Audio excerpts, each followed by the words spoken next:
Okay, so let's talk. Let's talk about something, a very contentious issue. Excuse me. A very contentious issue, and that is Judas and Mary Magdalene and the whole Gnostic idea of Christianity, which is very unpopular in America, I should think. And expect lots of hate comments from Christians everywhere, but hey, I have some ideas, right? Because I'm not saying that Jesus didn't exist on this plane of existence. I have a feeling he definitely did. I just have a feeling that none of that. He's mentioned so many damn times, but some of the Gospels obviously were ransacked. The accounts of Nicaea by Constantine and co. And so what I wanted to tell you, excuse my speech, I've had a bridge and it feels weird as shit that I had teeth again.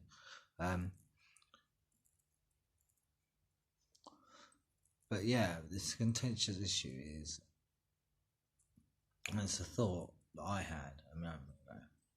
What Judas is like a title rather than a name of a disciple. Now he's mentioned as a disciple. There's even a Gospel of Judas, believe it or not. But who is Judas, and what does Judas actually really mean? Is it a name? Because if it's just a name, and it could just well be a name, right? But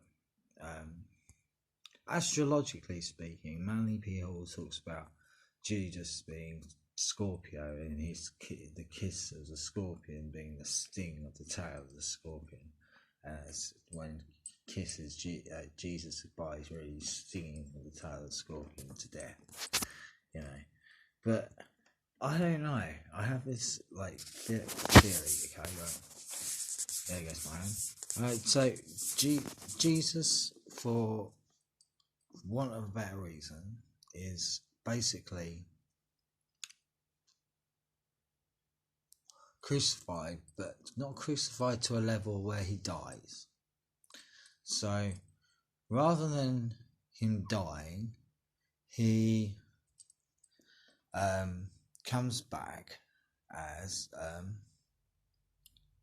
he's resurrected. He's brought back to life. You know, we hear this in the Bible so many times. He's resurrected. Okay, now if he's resurrected, so he's resurrected. What do you think if he actually is literally taken down just before he's about to go and brought back to life, and then given like this fucking oil that I talk about? What's this oil? God, I can't remember the name, but it's a special oil that they anoint his Mary Magdalene anoints his feet with. I can't remember the name of it, but spikenard. It's called spikenard, right? So, and they bring him back with this spikenard. So perhaps it has some kind of power of like bringing like half dead people back to reality from their dead state. So you know he's half dead on the cross, you know, unconscious, but he needs to be brought back to consciousness. And perhaps spikenard is the anointment of it, is to bring him back to consciousness. So it soaks into his wounds and somehow it brings him back to consciousness after he's brought down on the cross.